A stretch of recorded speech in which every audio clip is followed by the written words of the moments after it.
प्रामाणिक समाधान। गुरुवर नमोस्तु। मनुष्यता क्या है और मनुष्य की सफलता का मापदंड क्या है?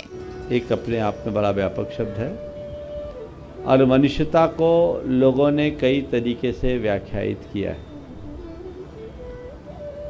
आज मैं आपके बीच मनुष्यता का एक अलग रूप प्रस्तुत कर रहा हूँ। भर्तृहरि ने चेतना के 4 स्तर निरूपित किए। पहला है राक्षस का, दूसरा है पशु का, तीसरा है मनुष्य का और चौथा है देव का। इस व्याख्या में मनुष्यता के अर्थ को आप समझ सकते हैं। जो सर्वहित का भक्षक हो वो है राक्षस। सर्व के हित के भक्षक करे वो राक्षस है। जो अपने हितों की पूर्ति के लिए दूसरों के हितों में बाधक बने वो पशु। जो अपने हितों की पूर्ति करते हुए औरों की हितों की पूर्ति करे वो मनुष्य है। और जो औरों के हितों की पूर्ति के लिए स्वहित का त्याग कर दे वो देवता। मैं समझता हूँ मनुष्य की ये जो व्याख्या अपने हितों की पूर्ति के साथ औरों की हितों का ख्याल रखना, यही मनुष्यता है और ये बहुत ही अच्छी व्याख्या है। और जब मनुष्य परहित में स्वहित का त्याग करता है तो वो देवत्व की श्रेणी में आ जाता है। हम सब मनुष्य बने हैं, अपने हितों की पूर्ति करें, लेकिन अपने हितों की पूर्ति के साथ साथ औरों के हितों का भी हम ध्यान रखें। वस्तुतः मनुष्य मात्र में मानवीय मूल्यों की स्थापना ही मनुष्यता है। और मानवीयता है क्या? प्रेम, बंधुत्व, अपनत्व, परस्परता, करुणा, दया, अहिंसा की भावना ही हमारे जीवन के मूलभूत मूल्य हैं। यदि ये हमारे जीवन में प्रतिष्ठापित हो गए तो तय मान करके चलना हमने मनुष्यता को प्राप्त कर लिया। गुरुवर नमोस्तु। कुछ लोग कई दिनों तक उपवास जैसे कठिन साधना कर रहे हैं। दूसरी ओर रात्रि भोजन त्याग भी कठिन लग रहा है, तो इसका संबंध कौन से संहनन से है? आपने जैन पुराणों में सुकुमार मुनि का चरित्र पढ़ा होगा। पढ़ा है? कहते हैं सुकुमार इतने सुकुमार थे कि उन्हें सरसों का दाना भी चुभता था। वो कभी सूर्य के प्रकाश को नहीं देखे, रत्नों का प्रकाश उन्होंने देखा। बड़े सुकुमार है ना। लेकिन जब उनके हृदय में वैराग उमड़ा, उन्होंने दीक्षा लेकर मुनि जीवन को अंगीकार किया, तपस्या में खड़े हो गए।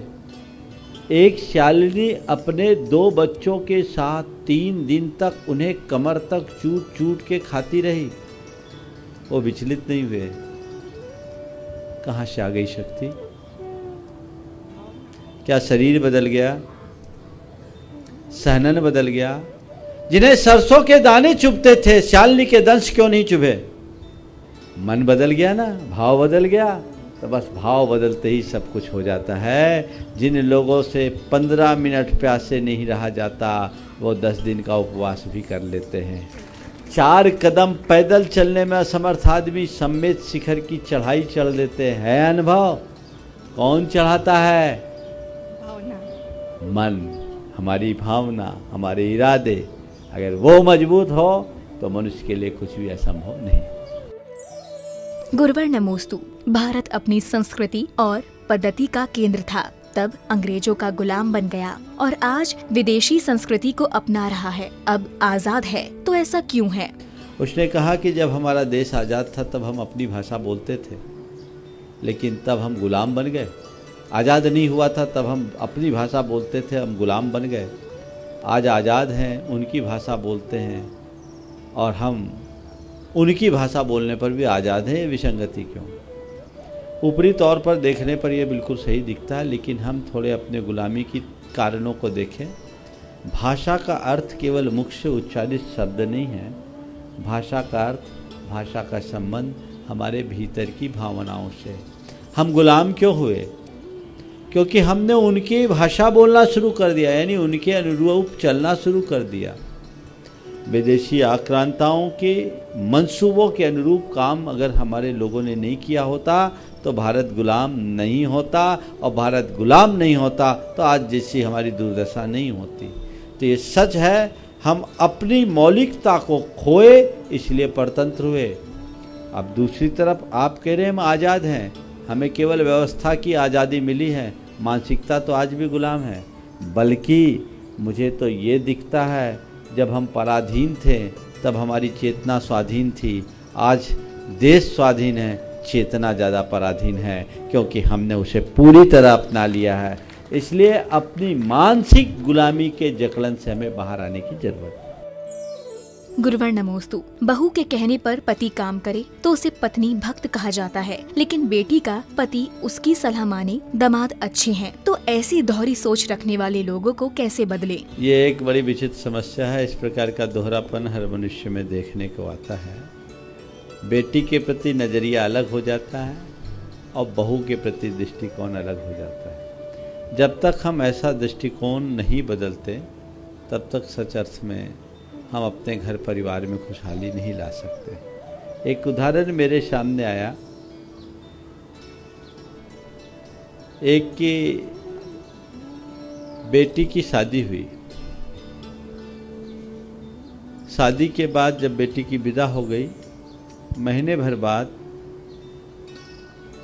पड़ोसन घर आई, बेटी का हालचाल पूछी तो माँ बड़े गदगद भाव से कहती, क्या बताऊं, बहुत अच्छा घर मिला है, 4 नौकर हैं, मेरी बेटी को कोई काम नहीं करना पड़ता, सुबह से उठती है और उठने के बाद अपने पति के साथ घूमने जाती है, योग प्राणायाम करती है, नाश्ता उनका तैयार मिलता है, उसके बाद पति के साथ मंदिर जाती है, मंदिर जाने के बाद वो दफ्तर जाती, कहाँ जाती कोई पता नहीं। सास बहुत आधुनिक विचारों की है, खूब फ्रीडम उसे दे रखा है। वो लौट करके आती है, घर में खाना लगा मिलता है और 9 बजे के बाद दोनों अपने कमरे में चले जाते हैं। बात पूरी हुई। 2 महीने बाद उसके बेटे की शादी हुई, घर में बहू आई। बहू आने के बाद फिर से वही पड़ोसन आई, हालचाल पूछा, क्या बात है, तुम्हारी बहू का क्या हाल है? अरे क्या बताएं, आजकल तो ज़माना ही बदल गया है, हमें तो बहुत एडजस्ट करके रहना पड़ता है। अरे क्या बताऊं, 8 बजे के पहले तो उतर के नीचे नहीं आती, पता नहीं कब उठती है, और उठते ही इनको तो सब नाश्ता पानी पहले से तैयार चाहिए। अब मैं भी कुछ नहीं बोलती, बेटा कमाता है, नौकर चाकर लगे हैं, सब कुछ ठीक है, सो तैयार है। उसके बाद वो मंदिर जाएगी, घंटा भर मंदिर में लगाएगी और उसके बाद आती है, फिर अपने कमरे में घुस जाती है। शाम होता है, दोनों पता नहीं कहाँ चले जाते हैं, घूमते फिरते हैं, मैं तो सो जाती हूँ, क्या पता कब आते हैं। ये दृष्टिकोण बड़ा भयानक है। बेटी करे तो गुण और बहू करे तो दोष। यदि ये दृष्टिकोण रहेगा तो उस परिवार में कभी खुशहाली नहीं आ सकती। गुरुवर नमोस्तु। जब हम खाना खाते हैं तब उस समय टीवी क्यों नहीं देखना चाहिए? देखो, टीवी देखते हुए खाना क्यों नहीं खाना चाहिए, उसके कुछ कारण बताता हूँ। अगर टीवी देखते हुए खाना खाओगे तो खाने का स्वाद नहीं आएगा। पहली बात, क्या खा रहे हैं क्या नहीं खा रहे इसका पता नहीं। खाने में कुछ गंदी चीज़ें मिली रहेगी तो उसका पता नहीं लगेगा। लगेगा क्या, बोलो? हम लोगों को आप लोग इतना शोध करके देते हो तो भी हमारे भोजन में कुछ ना कुछ निकल जाता है। मेरे साथ 3 ऐसी घटना घटी जिसे सुनकर आप आश्चर्य करोगे। एक बार रोटी के अंदर चलनी का इतना लंबा तार मिला, वो गूथा हुआ था, वो तो दिख गया, तो हम तो सोच के खाते हैं तो निकल गया। आटा चालनी की चालनी से चाला होगा और थोड़ा सा कण टूट के गिर गया, लोगों को पता नहीं। एक बार पहले गुड़ खाता था मैं, तो गुड़ लेता था तो गुड़ में स्टेपलर का पिन निकला। वो तो अच्छा था कि वो मैं उसको मसल करके लिया तो पता लग गया, नहीं तो मेरी जीप में स्टंपिंग हो जाती। और एक दफे आप चटनी में मिक्सी का नट आ गया।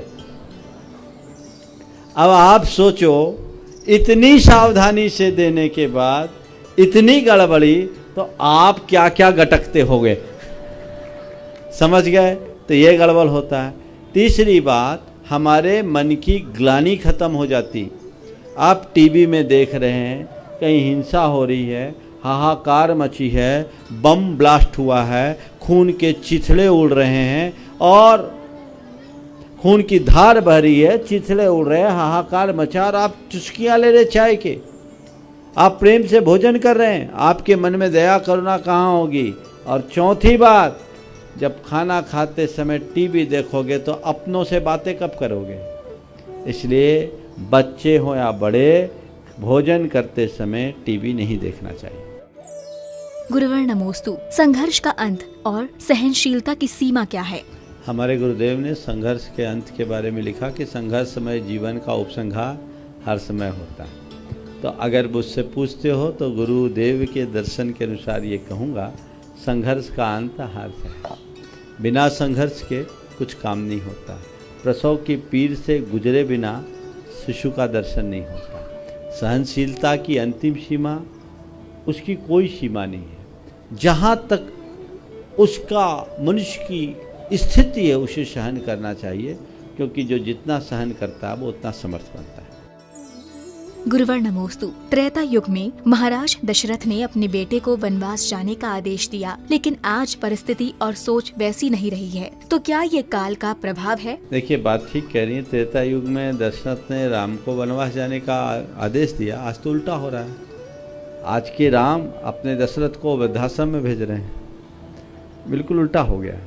और अच्छा है आज के दशरथ ऐसा सोच नहीं रहे हैं, सोचे तो पता नहीं क्या दशा हो जाए। देखिए, ऊपरी तौर पर हम ये कहते हैं कि रामचंद्र जी के लिए दशरथ जी ने ऐसा आदेश दिया, लेकिन वो युग था जब पिता पुत्र के ऐसे संबंध थे, संतान का अपने माता पिता के प्रति ऐसी प्रगाढ़ श्रद्धा थी।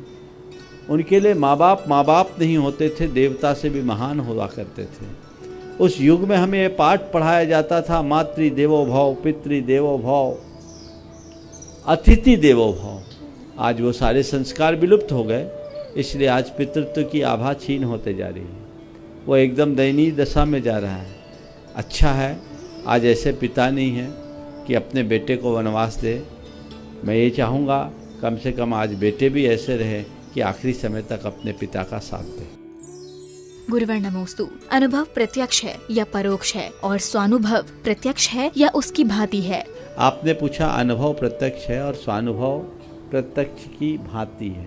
देखिए, अनुभव प्रत्यक्ष है, अनुभव हो या स्वानुभव, जो होता है वो प्रत्यक्ष ही होता है। लेकिन जब हम अध्यात्म शास्त्रों में गहराई में जाते हैं तो हम आत्मानुभव की, आत्मा की विशुद्ध परिणति की अनुभव की बात करते हैं, वो प्रत्यक्ष होता है।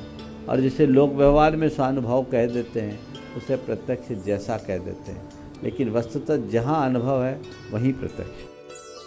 गुरुवर नमोस्तु। बैंक कर्मी के द्वारा किसी व्यक्ति को ऋण दिया गया और उस व्यक्ति ने उस ऋण को हिंसा आदि के कार्य में लगाता है, तो ऋण के लाभ को बैंक को देता है, तो दोष किसको लगेगा? सब अपने अपने हिसाब का शेयर पाएंगे। ओहो, ये तो पाएंगे, ये मान के चलना। अगर निश्चित उसमें जो जमा करता है, वे जो उसको रिकमेंड कर रहे हैं, वे जिनकी अनुशंसा हो रही वो, और जो उसका लाभ पा रहे हैं वे, सूक्ष्म रूप से तो यह है। इसलिए एक बार गुरुदेव ने कहा था हमें अहिंसा बैंक का प्रवर्तन करना चाहिए, लेकिन ग्रामीण बैंकों में फिशरीज, बूचर खाने, पोल्ट्री फार्म्स आदि के लिए ज़्यादा लोन दिया जाता है।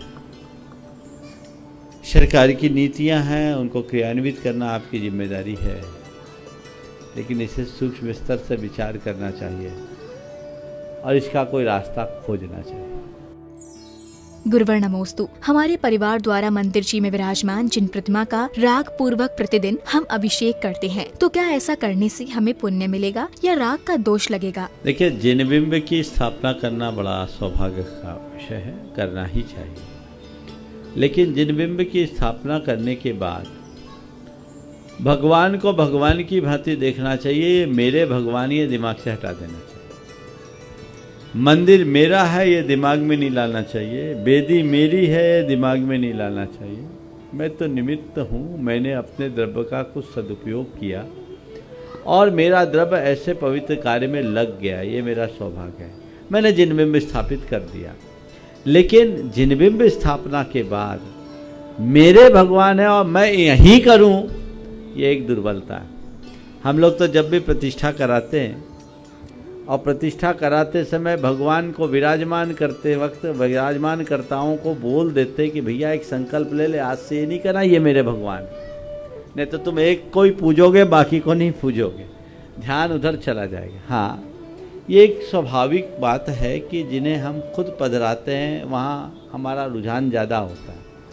अनेक मंदिर हो, जिस मंदिर में हमने अपने आज ज़्यादा योग लगाया है या जिस मंदिर को हमने बनाया है उसकी तरफ मन ज़्यादा चलता है, लेकिन फिर भी प्रतिज्ञापूर्वक ज्ञान के साथ उसे अपने मन से निकाल देना चाहिए। भगवान का अभिषेक कीजिए, कोई दिक्कत नहीं, पर इसे हमने बनाया है या हमारे परिवार ने बनाया, ये मान कर नहीं, भगवान के निमित्त से हमारा परिवार बना है, ये मान करके।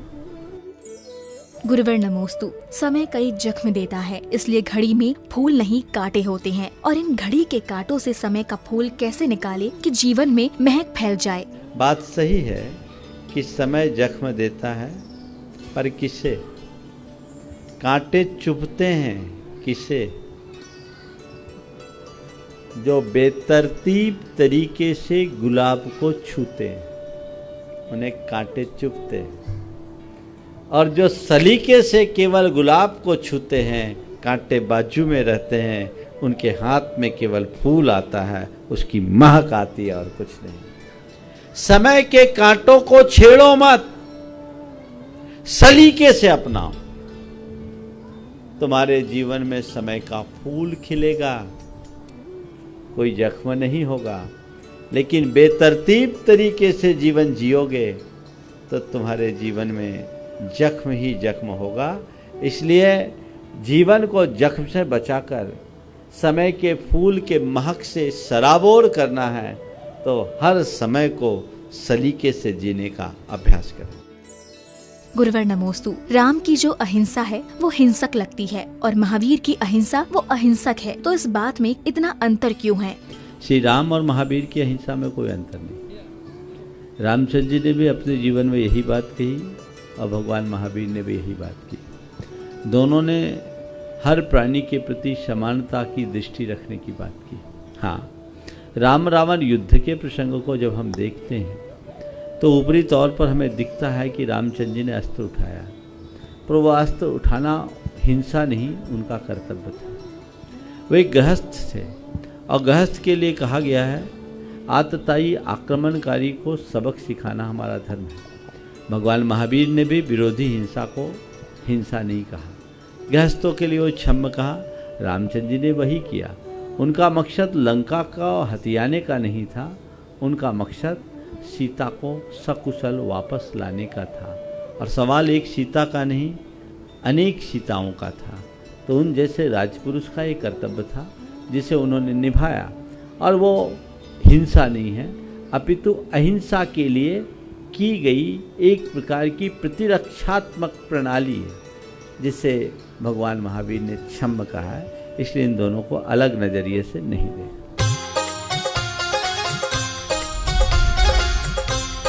प्रामाणिक समाधान।